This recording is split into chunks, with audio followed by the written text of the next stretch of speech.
if the history of math was written differently?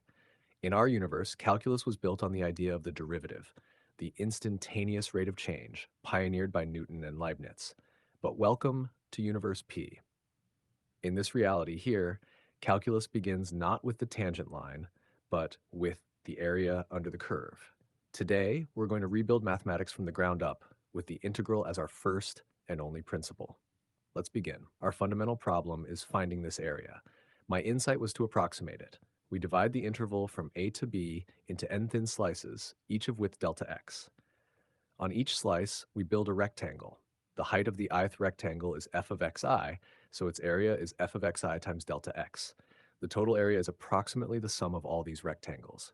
To get the exact area, we take the limit as the number of slices n goes to infinity, forcing the width delta x to approach 0. This limit defines the definite integral. This is our axiom, the foundation of all of universe P calculus. It's not a theorem to be proven, it's the starting point of everything. But an area from a to b is just a number. The real magic happens when we let the upper limit vary. Let's replace b with a variable x. This defines a new function, which I call the accumulator function.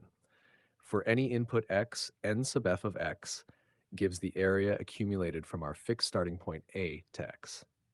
Think of it as a running total. The choice of a is our universe's version of an initial condition. It's crucial. Watch as the area grows dynamically with x. Now let's see how n sub f changes. If we increase x by a tiny amount, delta x, we add a thin sliver of area. The area of this sliver is approximately the area of a rectangle, f of x times delta x. So the change in the accumulator delta n sub f is about f of x times delta x. Now, the rate of change of n sub f is delta n sub f divided by delta x. So let's divide both sides by delta x. Delta n sub f over delta x is approximately f of x. To get the exact rate of change, we take the limit as delta x goes to 0. And what is the limit of delta n sub f over delta x? It is, by definition, the derivative of n sub f with respect to x. This is the fundamental theorem of calculus in universe P.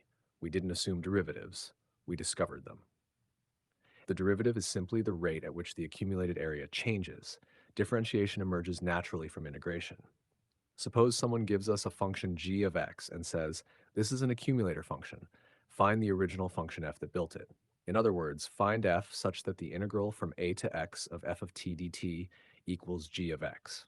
First, we must note a constraint. What is g of a? G of a equals the integral from a to a of f of t dt. The area from a to a is 0. So for this to work, g of a must equal 0. This is our initial condition. Now, how do we find f? We use our fundamental theorem. Let's take the derivative of both sides of our equation. And there it is. The function f we're looking for is simply the derivative of g. Notice something beautiful. The solution is unique. There is no arbitrary constant plus c. In universe P, the constant is replaced by the choice of base point a. Let's do an example. Let's find the function f whose accumulator from a equals 0 is g of x equals x squared. First, check the constraint. G of 0 equals 0 squared equals 0. Good. Now the solution is just the derivative. F of x equals the derivative of x squared, which is 2x. The function is 2x. It is the unique function that when accumulated from 0 gives x squared. Our goal is to find the integral from a to x of t to the power n dt. We need a function f of x such that f prime of x equals x to the n. We know from basic rules that the derivative of x to the power n plus 1 is n plus 1 times x to the n. That's very close. We just need to divide by n plus 1. So the derivative of x to the n plus 1 over n plus 1 is x to the n. Perfect, but is this our accumulator? Our accumulator must satisfy one more condition. F of a must equal 0. Let's see, f of a equals a to the n plus 1 over n plus 1. This is not 0 unless a equals 0. We need to adjust our function by a constant to force f of a equals 0. So let's say our accumulator is f of x equals x to the n plus 1 over n plus 1 plus c. We require f of a equals a to the n plus 1 over n plus 1 plus c equals 0. Therefore, c equals negative a to the n plus 1 over n plus 1. So the final unique accumulator function from base point a is the integral from a to x of t to the n dt equals x to the n plus 1 minus a to the n plus 1, all over n plus 1. If we choose a equals 0, it simplifies to the familiar x to the n plus 1 over n plus 1. The constant is gone because it's determined by our base point. First, the series for e to the x. We know e to the power of 0 equals 1. Let's apply our fundamental theorem. E to the x equals e to the 0 plus the integral from 0 to x of e to the t dt. Therefore, e to the x equals 1 plus the integral from 0 to x of e to the t dt. Now, the integral has e to the t inside it, but we can express e to the t the same way. E to the t equals 1 plus the integral from 0 to t of e to the u du. Let's substitute that in. We can split this integral. The integral of 1 from 0 to x is just x. So e to the x equals 1 plus the double integral from 0 to x and 0 to t of e to the u du dt. We're stuck with the double integral of e to the u. So we do it again. Express e to the u equals 1 plus the integral from 0 to u of e to the v dv and substitute. Let's split this double integral. The double integral of 1 is the integral from 0 to x of the integral from 0 to t of 1 du dt. First, the integral from 0 to t of 1 du equals t. Then, the integral from 0 to x of t dt equals 1 half x squared. So now we have e to the x equals 1 plus 1 half x squared plus the triple integral of e to the v. The pattern is clear. Each time we do this, we peel off another term, x cubed over 6, x to the fourth over 24, and so on, and we're left with a higher dimensional integral. If we continue this process infinitely, the leftover integral vanishes, and we are left with the infinite series. E to the x equals 1 plus x squared over 2 factorial plus x cubed over 3 factorial plus x to the fourth over 4 factorial plus dots, which equals the sum from n equals 0 to infinity of x to the n over n factorial. The remainder term is an n plus 1 fold integral of e to the t.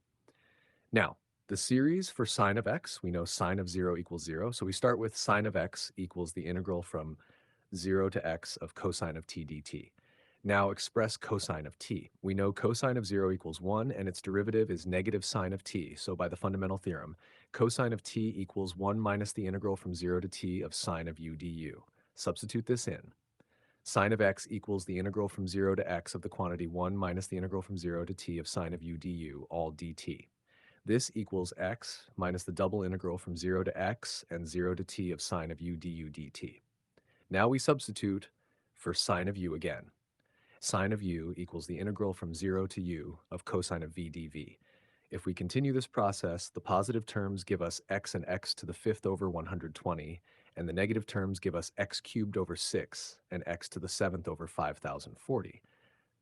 The series unfolds as sine of x equals x minus x cubed over 3 factorial plus x to the fifth over 5 factorial minus x to the seventh over 7 factorial plus dots, which equals the sum from k equals 0 to infinity of negative 1 to the k times x to the 2k plus 1 over the quantity 2k plus 1 factorial.